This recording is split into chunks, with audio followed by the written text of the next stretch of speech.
In 1870, if you got sick, nobody knew why. Not really. Not in any way that could be acted upon with confidence or precision. Doctors had theories, elaborate and learned theories, built over centuries of observation and argument and occasionally brilliant intuition. They understood that certain diseases seemed to spread between people.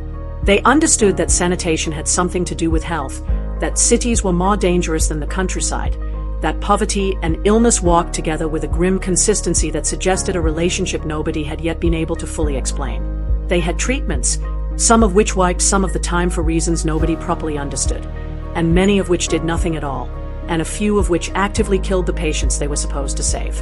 What they did not have was the truth. The truth, it turned out, was invisible, smaller than anything the human eye could perceive. Living, reproducing, moving through water and air and the touch of a hand, utterly indifferent to the suffering it caused, following no moral logic, respecting no social boundary, killing the wealthy and the poor with the same impersonal efficiency. The truth was bacteria. And in 1870, nobody on Earth had yet made the connection between these microscopic organisms and the diseases that were tearing through the human population at a scale that we find almost impossible to comprehend today. Tuberculosis was killing 1 in 7 people across Europe. 1 in 7. Not in a single catastrophic epidemic, but as a permanent background condition of human existence, a steady, relentless harvest of lives that had been going on for so long that most people had simply accepted it as an unavoidable feature of the world. Cholera swept through cities in waves, killing thousands in weeks, and nobody could reliably explain how it spread or how to stop it. Anthrax devastated livestock populations and periodically crossed into humans with lethal results. Childbed fever killed women in maternity wards at rates so consistent that doctors began to suspect, correctly, that something in the hospital environment itself was responsible, though the precise mechanism remained elusive. Syphilis moved silently through populations, its later stages producing a devastating neurological deterioration that destroyed minds and bodies over years, and there was nothing, absolutely nothing, that medicine could do about it except watch. This was the world that a generation of German scientists inherited in 1870. And within 40 years, they had transformed it so completely that the medicine practiced in 1910 had more in common with the medicine practiced today than with the medicine practiced when that generation was born. What they achieved was not incremental. It was not a series of modest improvements built carefully on existing foundations. It was a revolution, a fundamental overturning of the basic assumptions on which medicine had been practiced for 2,000 years. And it happened in Germany, in this specific window of time, for reasons that were not accidental and were not inevitable but were the product of a particular set of conditions that came together in a way that had never happened before and has never quite happened in the same way since. To understand why Germany, you have to go back to the universities. Because the story of German medicine in the 19th century is inseparable from the story of German science. And the story of German science is inseparable from the story of what Wilhelm von Humboldt did to the German university system in the early 1800s. Humboldt believed that the purpose of a university was not to transmit existing knowledge but to create new knowledge. He built institutions where research was not a peripheral activity conducted by a few eccentric professors in their spare time but the central mission of the entire enterprise. Where laboratories were built and funded. Where students were trained not just to absorb what was known but to question it. Where the culture of the institution rewarded curiosity, rigor, and original discovery above all else. By 1870, that culture had been producing scientists for 2 generations. And the infrastructure it had built, the laboratories, the microscopes, the chemical apparatus, the trained minds who knew how to use all of it, was ready for the moment when the right question appeared. The right question was simple. What actually causes infectious disease? Simple to ask. Extraordinarily difficult to answer, because the answer required not just the right idea but the right tools, the right techniques, and the right mind disciplined enough to follow the evidence wherever it led regardless of what the existing authorities believed. That mind belonged to a country doctor from a small Prussian town, and his name was Robert Koch. Koch was not, on the surface, a likely candidate for scientific immortality. He was not based at a prestigious university. He had no laboratory budget to speak of, no team of assistants, no institutional support of any kind. He was a general practitioner in Wolstein, a small town in what is now Poland, treating the ordinary ailments of farmers and their families and trying to find time, in the gaps between patients, to pursue the scientific questions that consumed him. He built his own equipment. He improvised his own techniques. He worked in a space that his wife had partitioned off from the family living quarters with a curtain. What he had, in the absence of everything else, was a mind of almost supernatural precision and a refusal to accept that the causes of infectious disease were fundamentally unknowable. In 1876, working in that curtained-off space on his kitchen table, Robert Koch did something that changed the history of medicine forever. He proved, for the first time in the history of science, that a specific microorganism caused a specific disease. The disease was anthrax. The microorganism was Bacillus anthracis. And the proof was so rigorous, so logically airtight, so methodically constructed that it could not be dismissed, could not be argued around, could not be explained away by the defenders of alternative theories. Koch had grown the bacteria in laboratory culture. He had injected them into healthy animals and watched those animals develop anthrax. He had recovered the same bacteria from the dead animals, grown them again in culture, and repeated the process through multiple generations to rule out any possibility of contamination or coincidence. The chain of causation was established beyond reasonable doubt. Germ theory, the idea that infectious diseases are caused by specific microorganisms, had been proposed before. Several scientists had argued for versions of it, but argument and proof are different things. Koch had not argued for germ theory. He had demonstrated it. He had shown, with experimental evidence that could be replicated and verified, that a specific invisible organism was the specific cause of a specific disease. The implications were staggering. If one disease had a specific microbial cause, then others did too. And if you could identify the cause, you could begin, for the first time in human history, to think systematically about how to intervene. The scientific establishment received Koch's anthrax work with a mixture of astonishment and resistance that is entirely predictable in hindsight and was entirely frustrating in the moment. Astonishment because the work was extraordinary, the evidence overwhelming, the methodology beyond reproach. Resistance because the implications were too large, too disruptive, too threatening to the existing frameworks within which medicine had been practiced and taught for generations. There is a particular kind of institutional inertia that settles into any field of human knowledge over time, a deep comfort with the existing explanations that makes even brilliant people slow to accept that the foundations they have built their careers on might need to be replaced rather than simply renovated. Koch did not wait for the establishment to catch up. He moved on to the next problem. The next problem was tuberculosis. And tuberculosis was not just another disease on a list. It was the disease. The one that hung over the entire 19th century like a permanent shadow.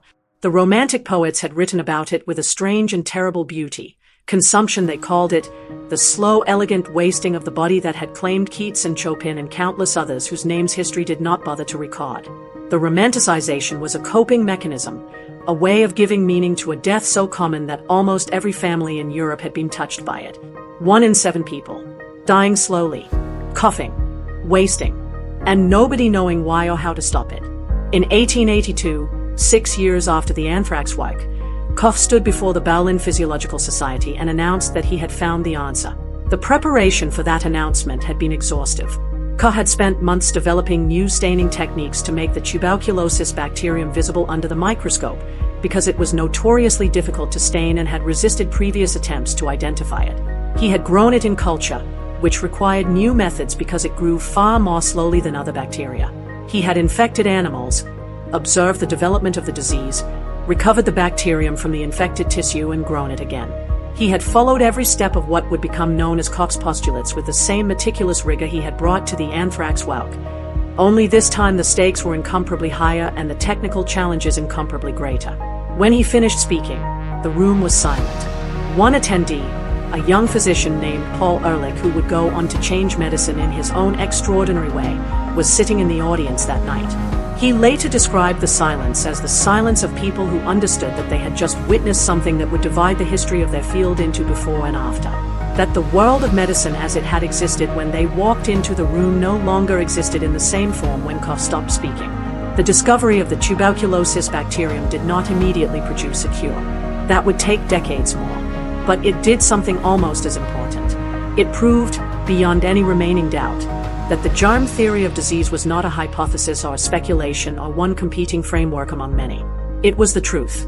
Infectious diseases had specific microbial causes. The causes could be identified. The identification was the first step toward control, toward prevention, toward eventual treatment. Medicine had a new foundation, and it was built on evidence rather than tradition. Koch went on to identify the bacterium responsible for cholera, to develop new techniques for growing and studying bacteria that became standard tools of the entire field, and to build a laboratory in Berlin that became the center of the world's most important infectious disease research. Scientists came from across the globe to train under him, to learn his methods, to carry the new bacteriology back to their own countries and institutions. The laboratory on Koch's kitchen table had become, in less than a decade, the most influential medical research institution on Earth. But there was a limit to what Koch's approach could achieve on its own. Identifying the cause of a disease was not the same as being able to treat it.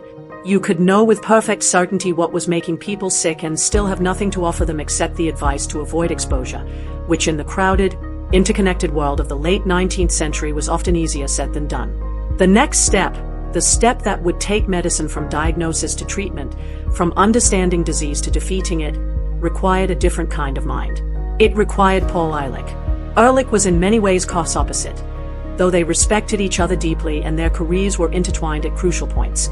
Where Koch was methodical, disciplined, a rigorous experimentalist who built his conclusions step by careful step, Ehrlich was a theorist, a visionary, a man whose mind moved in large conceptual leaps that his experiments then had to be designed to test. He was also, by all accounts, magnificently chaotic as a human being. His office was a legendary disaster of papers, notebooks, chemical samples, and half-finished correspondence. He worked on multiple problems simultaneously, dictated letters and scientific notes to assistants while conducting experiments, smoked enormous quantities of cigars, and thought nothing of covering any available surface, including the walls of his laboratory, with hastily scrawled chemical formulae. He was also one of the most original scientific minds of the 19th century. Ehrlich had been fascinated, since his student days, by the way certain chemical dyes interacted with biological tissue. He had noticed, and this observation would eventually lead him to one of the most important ideas in the history of medicine, that different dyes attach themselves to different types of cells with a remarkable specificity. A dye that stained one type of tissue would leave another completely untouched. There was a chemical selectivity at work, a kind of molecular recognition between the dye and the cell that suggested something profound about the relationship between chemical structure and biological function. The question that Ehrlich could not stop asking was this: if a dye could attach selectively to a specific type of cell, could a toxic compound be designed to do the same thing to a specific type of pathogen? Could you create a molecule that would seek out a bacterium inside a living body, attach to it, and kill it without causing significant harm to the surrounding tissue? Could chemistry be used as medicine in the most direct and literal sense? Could you design a drug the way an engineer designs a tool, with a specific function built into its molecular structure? He called this idea the magic bullet, and he spent the better part of 2 decades trying to find one. The target he chose was Treponema pallidum, the bacterium responsible for syphilis. The choice was strategic as much as scientific. Syphilis was one of the most devastating infectious diseases of the era, widespread across all social classes, deeply stigmatized, and completely untreatable by any existing medical intervention. A compound that could cure it would be not just a scientific triumph but a social and humanitarian one of the first order. It would also, Ehrlich understood, be the proof of concept that his entire theoretical framework required. If you could design a molecule to kill a specific pathogen inside a living body, the implications for the treatment of every infectious disease would be profound. The work was grinding, systematic, and largely unglamorous. Ehrlich and his team synthesized compound after compound, testing each one against the syphilis bacterium in infected animals, looking for the combination of effectiveness and tolerability that would make a clinical drug possible. The compounds were numbered sequentially as they were produced and tested. By the time they reached compound 606, they had been working for years. Hundreds of failures. Hundreds of compounds that were either ineffective or too toxic or both. Compound 606 had actually been tested once before and set aside. A researcher named Saihachiro Hata, a Japanese bacteriologist working in Ehrlich's laboratory, retested it with a more rigorous protocol. It worked. Not partially, not promisingly. It worked with a clarity and a completeness that made everyone who saw the results stop and look again to make sure they had not made an error. The compound that became known as Salvarsan was released for clinical use in 1910. It was the world's first modern drug, not a herbal preparation, not a surgical procedure, not a dietary intervention. A molecule, synthesized in a laboratory, designed with a specific biological target in mind that could be administered to a patient and would seek out and destroy a specific pathogen in the body with a selectivity and effectiveness that nothing in the history of medicine had ever achieved before. The response from the medical world was unlike anything that had preceded it. Within a year of its release, Salvarsan was being used in hospitals across Europe and America. Ehrlich's laboratory was flooded with requests for the compound from physicians who had watched it cure patients they had previously had nothing to offer. The letters he received from doctors describing the results were, by all accounts, unlike anything in the normal correspondence of scientific life. They were letters of astonishment, of gratitude, of the particular joy that belongs to people who have spent their careers watching patients suffer from something they could not treat and have suddenly been given the means to treat it. Ehrlich received the Nobel Prize in Medicine in 1908, 2 years before Salvarsan was even released, in recognition of his earlier work on immunity. The prize for the magic bullet, had the Nobel Committee been able to give it twice to the same man, would have been entirely deserved. There is a moment in the history of any field of human endeavor when everything that came before it starts to look, in retrospect, like preparation.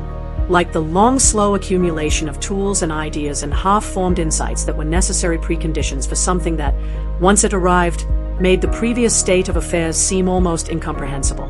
Medicine had several such moments in the 19th century, but none of them was more total, more fundamental, more completely transformative than what Koch and Ehrlich and their generation of German scientists achieved in the 40 years between 1870 and 1910. Before them, medicine was largely a practice of observation and management.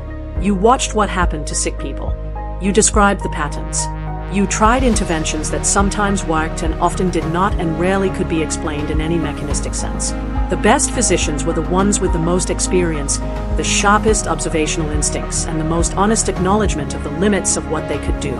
Medicine was an art, and a sometimes brilliant one, but it was not yet a science in the sense that we mean when we use that word today. After Koch and Ehrlich, medicine was something different. It was a field with a foundation, a set of principles that could be stated clearly, tested experimentally, built upon systematically. Diseases had causes. Causes could be identified. Identified causes could be targeted. Targeted causes could be treated. The chain of reasoning was not just logical. It was operational. It pointed directly toward a program of research that, followed with sufficient rigor and resources, would eventually produce treatments for every disease that had a microbial cause. The direction was clear. The work was enormous. But for the first time in history, medicine knew where it was going. The institutional consequences of this transformation were as significant as the scientific ones. Bayer, the chemical company that had grown out of the synthetic dye industry, had been watching the work of Ehrlich and his contemporaries with the close attention of an organization that understood it was watching the birth of an entirely new industry. If chemical compounds could be designed to treat specific diseases, then the systematic search for such compounds was not just a scientific enterprise. It was a commercial one. And Bayer had the chemical expertise, the manufacturing capacity, and the financial resources to pursue it at a scale that no academic laboratory could match.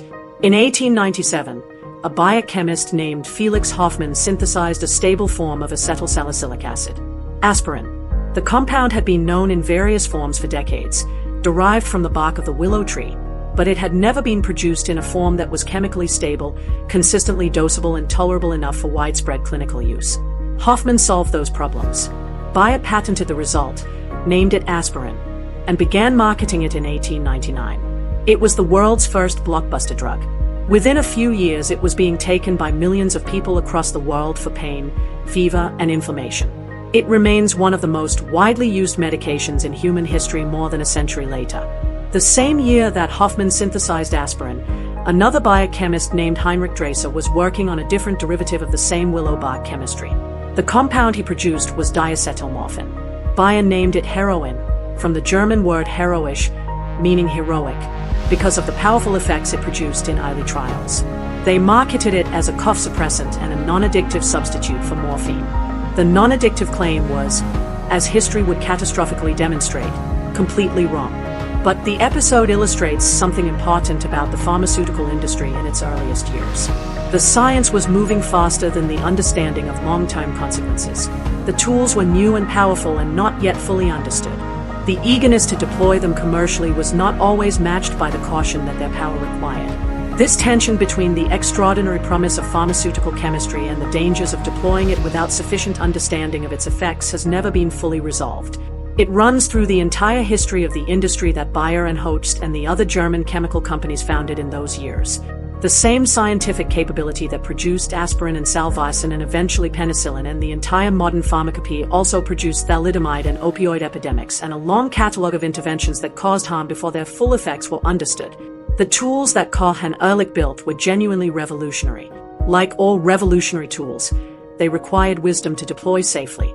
And wisdom has always lagged behind capability. But stand back far enough from the details and the picture is overwhelming in its positive dimensions. The infectious diseases that killed 1 in 7 Europeans in 1870 were, by the middle of the 20th century, either eliminated or controllable. Tuberculosis, which had seemed as permanent a feature of human existence as winter, was retreating before antibiotics. Cholera, which had swept through cities in waves of indiscriminate death, was understood, preventable and treatable. Syphilis, which had destroyed minds and bodies across centuries, was curable with penicillin. Anthrax, smallpox, typhoid, diphtheria, one by one the great killers that had defined the human condition since the beginning of recorded history were being brought to heel by a science that had not existed in any meaningful form before Robert Koch bent over a microscope on his kitchen table in Wolstein in 1876. The numbers, when you try to grasp them, resist comprehension. The reduction in premature death that followed from the germ theory revolution and the pharmaceutical industry it eventually produced is measured not in thousands of lives or hundreds of thousands but in hundreds of millions, perhaps billions, if you follow the chain of consequence far enough forward through the 20th century and into the present. Every antibiotic prescription, every vaccine, every chemotherapy regime, every antiviral medication, every pharmaceutical intervention of any kind that works by targeting a specific biological mechanism in a specific way traces its intellectual lineage back to the same source, to the idea that Koch proved and Ehrlich weaponized. That disease has a specific cause, and a specific cause can be specifically targeted. Germany gave the world that idea, not in the abstract, philosophical sense in which ideas float through cultures and civilizations without clear origin, but in the specific, documented, historically traceable sense that the institutions, the funding, the training, the culture of rigorous experimental science that produced Koch and Ehrlich and their generation was a German creation, built deliberately and maintained with extraordinary commitment over decades, that bore fruit in this particular window of time in a way that changed everything that came after. Robert Koch died in 1910, the same year that Salvarsan was released. He had lived long enough to see the field he had founded transform from a radical hypothesis into the unquestioned foundation of modern medicine. He had received the Nobel Prize in 1905. He had watched his students and their students carry the methods he had developed into every corner of the medical world. He died knowing that the work had mattered, which is not something that every scientist gets to know with such certainty before the end. Paul Ehrlich died in 1915, worn down by years of overwork and the particular stress of watching the world he had spent his life trying to heal tear itself apart in the opening year of the First World War. He had lived to see Salvarsan change the lives of hundreds of thousands of patients. He had not lived to see the full scope of what his magic bullet concept would eventually produce. But the concept was out in the world by then, irreversible and unstoppable, moving through the minds of the next generation of scientists who would take it further than even Ehrlich had imagined.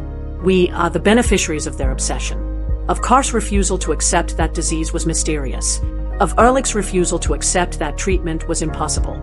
Of the German university system that trained them and the German industrial machine that turned their science into medicine and the particular combination of circumstances that brought all of it together in one country in one generation at one of the most consequential moments in the history of human health.